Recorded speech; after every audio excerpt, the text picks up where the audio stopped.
Hi, so welcome back to our session titled More Than Music, the Motivation Behind Curating and Producing Audacious Live Shows. So in this session, super excited about, we're going to take a look at how festivals that are known for their innovative and experimental curation, such as CTM, MUTEK, Unsound and Atonal, plan these attractive lineups while simultaneously pushing the creative art scene forward. So we have a very experienced panel today to discuss the ins and outs of booking and wowing these pioneering performances from the perspective of festival and agency bookers. So I'd like to introduce the first speaker, Christina Gaither. She's a passionate communicator with a career that's dedicated to language and foreign culture studies. So she's been working for international events since 2010, specializing in media production. She also left Red Bull's headquarters in 2018 to start working at Catalyst, the Institute for Creative Arts and Technology. It's an international creative school for music and film production, and it's based in the historic Funkhaus in Berlin. And now she leads a storytelling circle, sharing projects and amplifying the work of the school's talented student and alumni community. So I'm going to let her take over. Thanks, Simone. Sure. Hi, everyone. Hi, everyone online.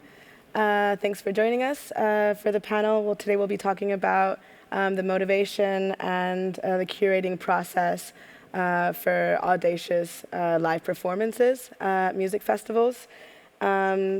I'm Christina, as Simone just said, and with us online we have James Grabsch from CTM Festival.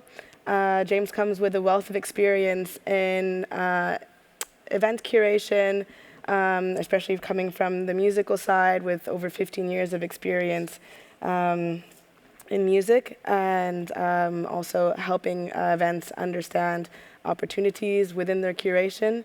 And we also have Joe Sigmund from Surefire Agency. He's joining us with also a long track record of pitching experience, pitching diverse artists worldwide for different events. Thanks both for joining us today. Just to kick off, I'd just like to understand a little bit more about the selection process. We're going to be going back and forth from the festival internal thought process side to the actual pitching of artists side with Joe. So maybe we start with the internal perspective with James. If you'd like to just present yourself and just give us a little bit of insight on the process for curating the lineups. James. I'm one of the curators of CTM Festival. I've been curating with the team this is my 4th year now. And before that, I've curated various events, and I'm a musician as well. So I've run a long-standing party series and been in different positions throughout the music industry. And CTM is very much a collective in a way. We have 5 curators who curate the music program. And I think what's important is that we also have a theme each year. And the theme kind of unites a kind of feeling of what's kind of, what's been happening in the past year musically, but also what's been happening politically. And then we try to form that into like one singular term. Sometimes it can be a couple of terms. And then from that perspective, we start selecting the artists that we want to work with. So, and I think it's a mixture. Obviously, we're 5 different people, so there's lots of different perspectives, and each of us kind of has a different focus. My focus is more, I think, in the club music, while there's other curators whose focus is more in the theater world or in the like dance performances or in the kind of like more like audio installations. So we all come together and talk about artists that we find exciting or whose work we have found exciting, and then it's a voting process basically. We have long sheets where we put the artists that we find exciting or that we think kind of, like have something to do with our theme or are working in the field that our theme is about. And then everybody votes. Mm-hmm. And then, yeah, so it's a democratic process. Mm-hmm. That's really important nowadays. Nice. And how about from your side, Joe? Hi, everyone. Thanks to Most Wanted and Christina and James for having me. Coming up on 13 years as an agent. I'm the senior agent at Surefire Agency. We're based in San Francisco with offices in LA, New York, Mexico City. We pride ourselves on being a truly independent DIY agency that is committed to, we call ourselves experts in the weird shit. Essentially, we use our platform to elevate the voices of artists that come from marginalized communities, from the left field, from the proper underground, true, full, complete artists. And we basically act, as their enablers. In Europe, we say booker. In the Americas, we say agent, but realistically, we're enablers for these artists to, explore their craft and to bring it to their fans worldwide. And in the context of this conversation, we derive a lot of strength from our partnerships and our understanding our relationship with festivals that share a similar ethos and understanding and passion for, electronic music, but especially electronic music that is high art and immersive and challenging and confrontational and very necessary. And we find that there's lots and lots of great work to be done out there, and very happy to be part of the international community talking about it here. Thanks, Joe. And what concerns the selection process, how do you select the artist that you're going to pitch to a certain festival? How does that work? In terms of picking out from the newbies or your more well-known artist? How does that thought process work? Well, it varies obviously based upon how the festival is run. In certain circumstances, like James was saying with CTM, they have a theme in mind already, and obviously having a group of programmers coming together, usually in that instance, they'll be approaching us. And saying, this is what the theme is, this is what we have in mind, these are the artists that we wanted to talk about specifically, which makes our job quite easy. But in a lot of occasions there, we definitely take the opportunity to pitch artists that may not be on their list also. Maybe they're not aware of a new project that the artist is working on or something that we feel that fits very well. On the opposite end of the spectrum, as it is with our relationship with MUTEK San Francisco, there's some blur and overlap between Surefire employees and MUTEK San Francisco employees. So we get to be very early on in programming discussions with them. Well, they'll have a basis and they'll have a list of must-have artists and some ideas, but we get to come in and, throw in some moves, make some recommendations, get a bird's eye view of everything that they're planning on. And then there's, so many different ones in the middle where, it could be a priority list of artists that we have that we think work specifically great for a particular festival because of their crowd historically, because of their commitment to fully realizing a live show that an artist has built, maybe even specifically for that event, all the way down to, you know, this artist doesn't tour but once every 2 or 3 years, and we really want to make the most of this, and, you know, their album cycle, so we really want to get them out there, so we're going to go for, you know, a bunch of high visibility, or, you know, or very specific, focused, kind of surgical approach to only picking up. I think is. Sorry, Joe, you just cut off just at the very end. Well, you got the gist of it. Apologize for the internet here. Yeah. That's all right. I think we got the big picture. Thanks. So going back to concepts and themes for festivals, it would be interesting to know more, James, about how important is it that the artists and their work fit within the actual theme of every festival edition? It's essential. I think that a lot of the artists that we work with, I mean, there's different ways. We have artists that we have very long-standing relationships with, and whenever they have a new idea or new concept or something, they pitch it to us, and then maybe something comes from that, and maybe it even influences what theme the festival might go into, because as I said, we look into what's happening in the world and what's happening in the music and art scenes that we observe.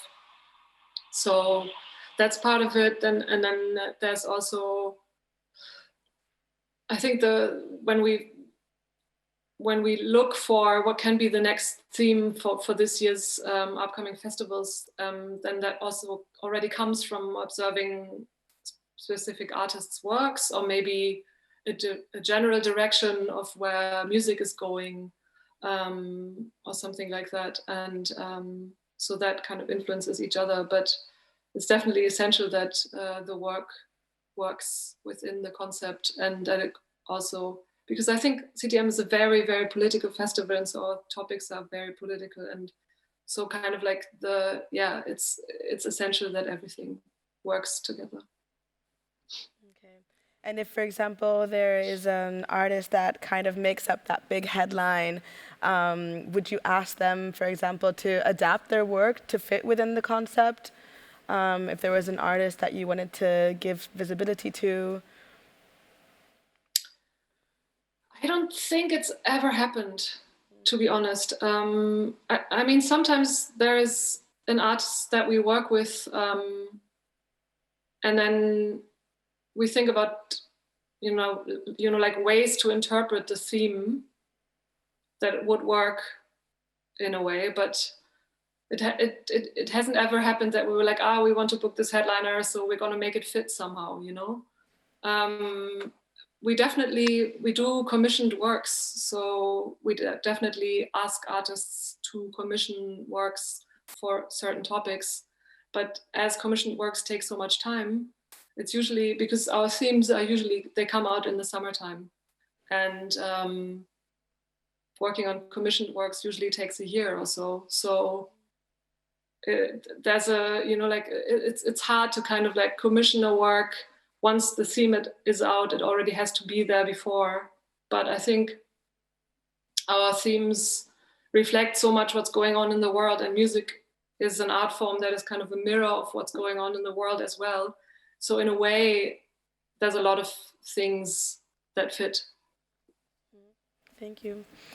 And from the pitching side, Joe, of things, would you tell an artist, hey, to get into this festival, you'd really need to work something new out, or you need to adapt your work, for example? No, not at all. We're not in the business of putting dimension on artists, creative output. We're about controlling and working with all of the other metrics, everything else that's going on, making sure that they have the exact right environment, that this is the right crowd, that it's the right timing, that they have all the technical things that they need to fully realize their art. So quite the opposite. It's really So for this ratio of artists being booked and pitched, how do you manage the ratio between well-known artists, emerging artists, pioneering artists? How do you decide how much visibility you give? Also, I guess aiming to also please the audience that's attending and having maybe an expectation for a certain artist that they'd like to see. If you want to start, James, from the festival perspective. I think one of our main goals is to give as much visibility to marginalized groups and marginalized artists. So we try to put them in focus. And we don't really work with headliners as much as other festivals do. We also try to get away from certain established hierarchies, like the billing side of things or something. But obviously we also, in times without a virus or like a pandemic that's going on, we sell tickets, so we have to look at that side of things a bit, and we have different venues that we work with, and there's some venues like Festsaal Kreuzberg, which is a venue that has like 1,000 capacity of 1,000 people, so like in a way we need to fill it, but then so we have to make sure there's one artist playing that night who can fill that room. But then we would always pair it with other artists that are known so that they have the same opportunity as the so-called headliners, if that makes sense. Mm-hmm. I mean, from our perspective, we're a music first, money second kind of agency, if that even makes sense for an agency. But rather than coming into a festival booking conversation with just our agenda, we like to collaborate with the festivals and hear what they're thinking. And they say maybe we need something that's going to move a lot of tickets here to draw some attention to something up and coming, or we also very much keep an eye on how the programming for the festival is coming overall, and we can say, well, we really think that maybe you're not having enough POC voices being heard. So can I recommend these kind of artists? Let's put these people here and give them a platform to bring a broader spectrum and a more equal and balanced spectrum. So it's a case by case basis in terms of who we're pushing, in terms of who's on touring cycle, who fits for that festival for sure, but always, as James said, with an eye to provide a platform for marginalized voices and to fill gaps where we see they may be in festival programming. Yeah, it's quite important, right, to hold a space for these marginalized or emerging artists. How much of a kind of cornerstone is this for CTM Festival, for example? Is this part of kind of the roots of the festival organization, this giving a voice to upcoming artists who have messages to communicate? Yes, for sure. It's like, I mean, the festival has been going on for 21 years. This is the 22nd edition, I think, and I'm only part of it for 4. So I can't speak about the roots of the festival, but I know everybody involved, and it really comes from a political agenda that is really at the core of everything, is to kind of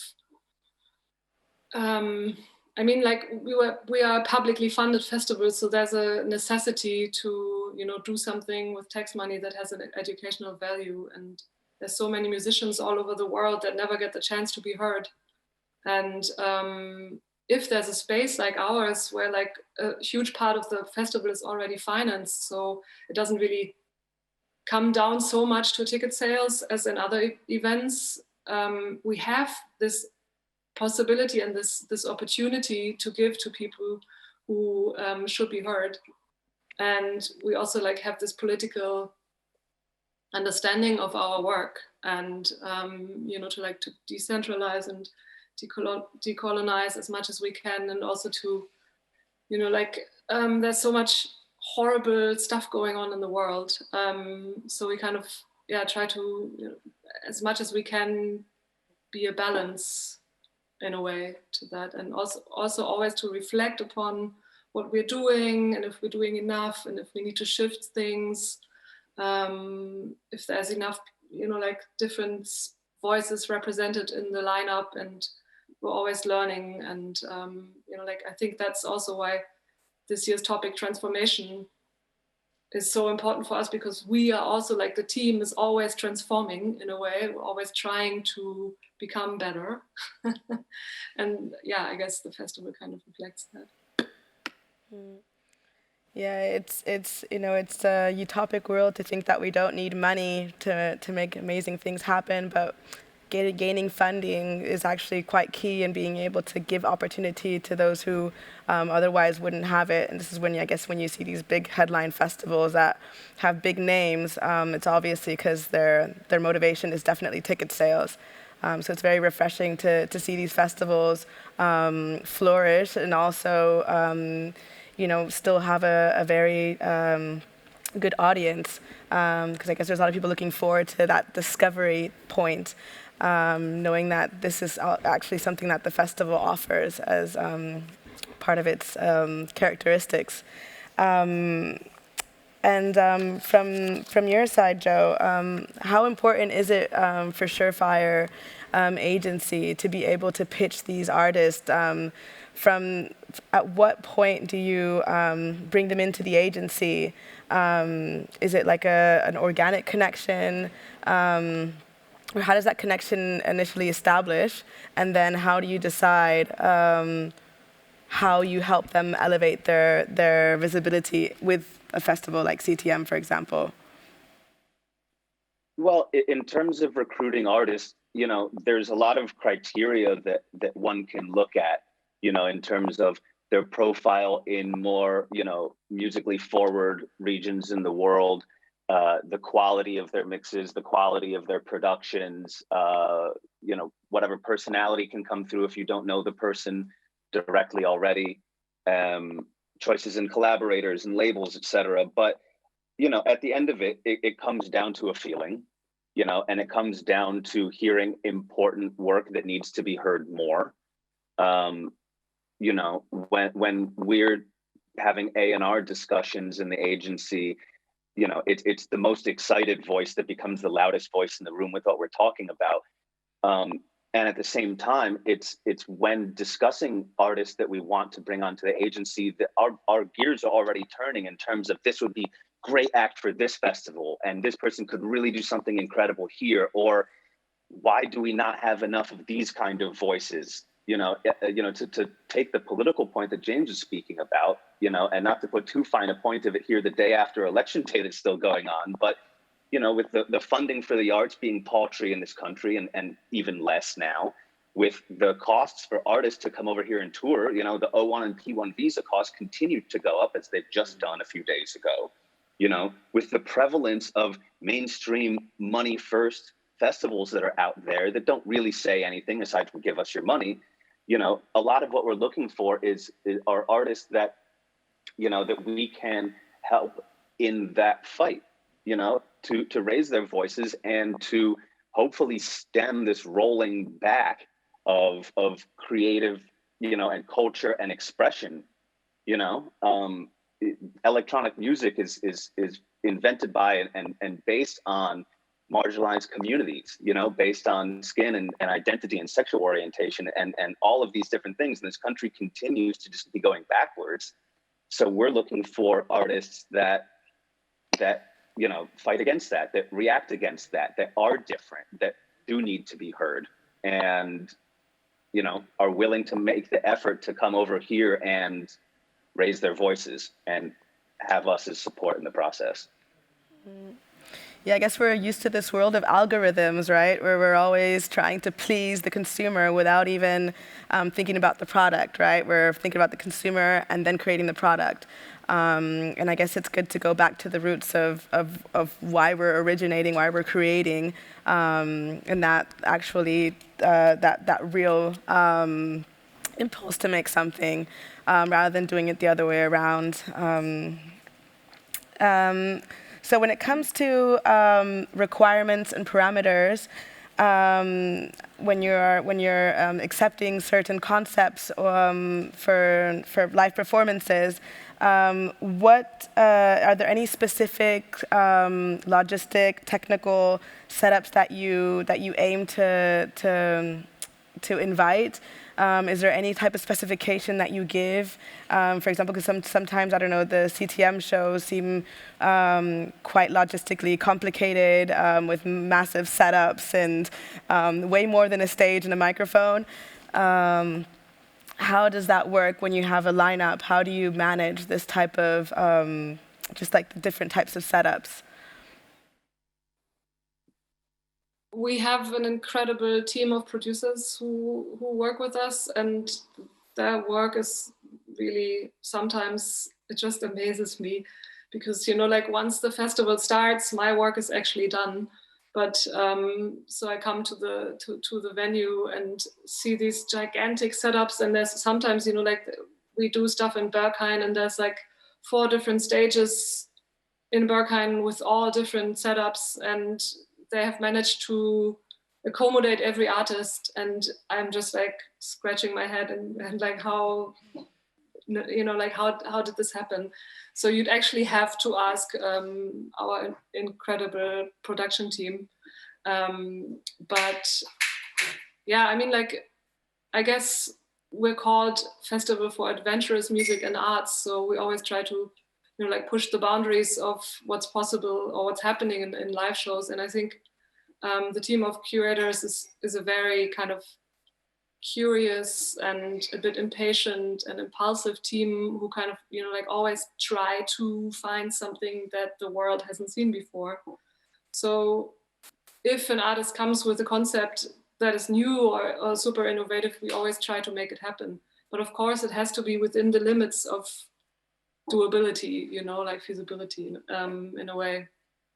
And there are definitely limits to what can be done, especially if you have, I don't know, an artist that comes with a large group of people, and you have a small room that you have to work with, or something like that. So there's obviously limits that come from the venues, but yeah, we always try to make happen what we can as best as we can. This is really interesting, just speaking of the venues, because with CTM you kind of spread out all over the city, and all venues are completely different. How does the venue determine the lineup? Is there like, these are the spaces we have and the type of setups we can invite and we can host, or these are the acts that we already have and we need to place them into the different spots? It's more like the venues kind of create series in a way, like, for example, the dance, or like the performance, the music performances that also have a part that is like dance or theatric or something like that. They usually happen in the theater spaces, and then the more concert kind of setups happen in a different venue, and then the more club setups happen in another different venue. And we also have these days that are kind of more dedicated to very experimental music and or maybe sound aesthetics and installations. And then we have days that are kind of dedicated to a more like party vibe. So I think, yeah, we have a structure that comes through, I guess, a learned experience of years plus the specifications of the venues, for sure. And from the pitching side, do you ask artists to create things that are just a bit more kind of physical, or that they actually add on to whatever they were doing for a festival? Or is there any type of, like, do you encourage them to create a little bit more of these standout experiences for festivals? Or is it sometimes it's just that they have the full concept themselves and then they adapt it to that event? In the majority of cases, the idea comes some version of fully formed from the artist. In those instances, there's still some, will it fit into, what the festival has to offer? And then beyond that, of course, we have to consider whether or not that's, how easily and cost effective it is to tour that. Unfortunately, we don't have a great many amount of very cutting edge festivals over on this side of the world. So bringing over a big production, anything more than, a single digit touring crew and a couple of Peli cases can get quite costly to do. And then, attendance for these festivals, rightfully their ticket prices are low enough to bring people in, but may not be able to afford all of the costs. So it's a balancing act that we have to. We like to help us to complete their vision and have collected in instances in the past where we've helped them kind of rejig, rework, rewire, whatever it may be to make their vision tourable, fit into a particular venue, whatever it may be. But, their message, their creativity, does not get diluted as far as we see from that. It varies also working with different kinds of festivals. Some like the MUTEKs and the CTMs and et cetera are going to be much more willing and better equipped to really, bring that full realization than plenty of others. Hopefully working in the right direction in that regards then.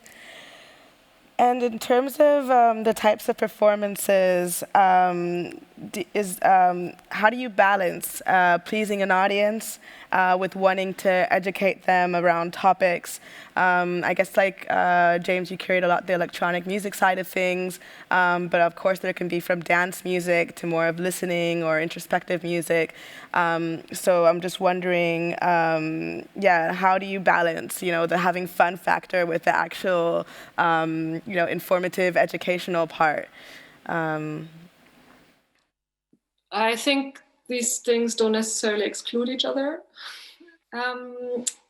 But for me, when I was still an audience member of CTM Festival, it was always about discovering voices that I hadn't heard before, or discovering new styles of music that I hadn't heard before. So it was always a lot of it is about this excitement of hearing something that you haven't heard before. And I think that's where a huge number of our audience comes from. But of course, we also have club nights where people come and just want to dance. And then there's some preferences by certain venues that at certain times of the day or night, they might want a DJ that kind of fits with the regular audience a little bit. So this is always taken into account. But we also have one curator who's, when we do dance music lineups, who's always yes, but we have to have this one moment of radical rupture in there. So let's put an artist that does 20 minutes of noise and everybody goes what the fuck? So yeah, there's lots of different ways of approaching this, but yeah, it's mostly about discovering. And you mentioned yesterday, Joe, as well, that discovery moment at festivals, that you that feeling of going away with a whole list of artists you want to look into when you get home. Yeah, it's such an important part of the whole experience, to me and to most of the people that, I'm thinking of in this context. A lot of times, even now after, 22 years of going to events and festivals and everything, it's more often than not the artist that I didn't go there to see or didn't expect that really blows my hair back, that I really leave buzzing about and I can't stop listening to, that really changed me. So, absolutely discovery. We too like to get up to a little bit of mischief and throw curveballs at people for the fun of it and just to keep things fresh and funky. But, it's also, we like to see, creating a context for taking people outside of what they're, because there's so much on offer to it. And so many people, unfortunately, it's like jukebox, they pay the money to hear what they want to hear, so there's a balancing act that can be done in programming creatively where you can, lure people into a false sense of security, so to speak, and then throw something at left field out of them, and that may change their night, change their week, their life, whatever it may be. And that's, that's the out of the ganas, that's the chutzpah, that's the, at the heart of going to these festivals, to these community experiences, is having your mind blown and looking over at the stranger next to you and saying, what the fuck was that? That's what we're going for anyway, rather than just, the Spotify playlist. So, yeah. Yeah, okay, if Spotify could do that every once in a while and just like throw something new at us. Yeah, I'd be impressed. Yeah, and since we're just closing off, and since we're actually doing all this online, and it looks like we don't really know how long this is gonna go on for. There is this magic of walking into a venue and feeling completely immersed in the experience and the sound and the people and the lights, the strobes, and what have you. I saw that MUTEK did an online festival earlier this autumn. It looked amazing, so much content to look through, also in your own time. It is also a different experience. But in general, how much pressure is there to have an online experience, and how to make this also a standout and unique experience? Are CTM also thinking about the possibilities of running the festival virtually next year?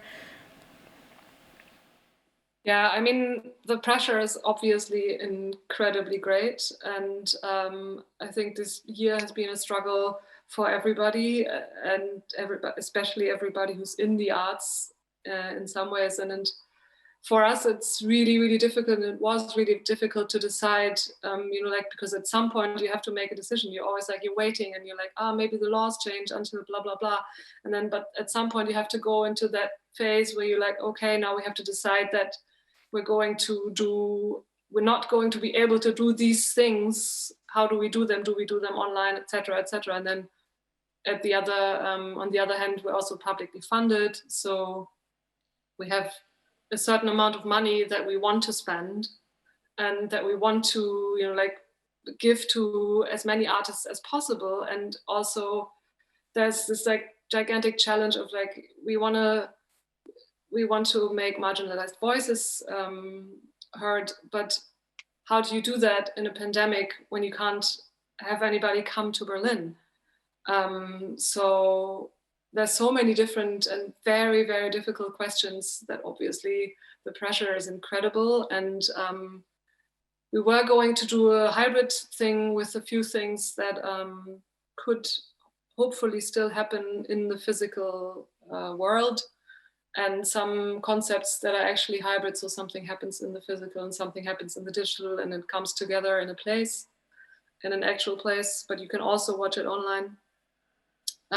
We'll see if we will be able to do these things. But I think in a way also, digital experiences can be really interesting. And there's a huge room for innovation that we haven't tapped into yet. So I'm really waiting for the amazing concepts for digital works. Please send them to me. And maybe we even see something coming up if this takes a longer time than we all hope.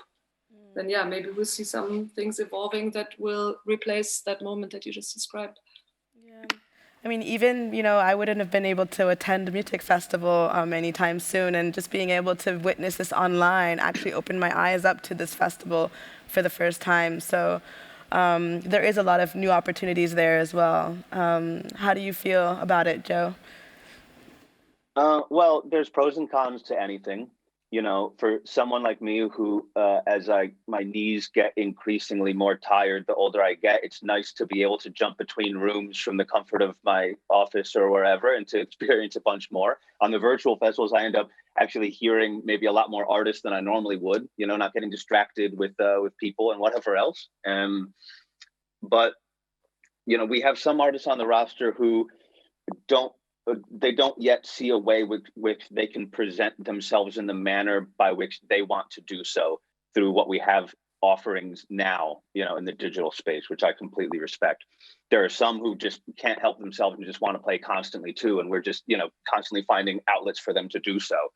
Not to put too much pressure on the community overall, but I do have a lot of faith in the electronic community, in terms of this genre as it relates to others being so predicated and based on technology and pushing boundaries in the future of what we can do, that it'll be the electronic community that, experiments the most and finds, the new and interesting and exciting ways to interact with people on a digital platform, hopefully in ways that aren't seen as a replacement to the live experience, but can be seen once this is all over, hopefully as additive to that, auxiliary and bringing something of value to what we already have in our, physical.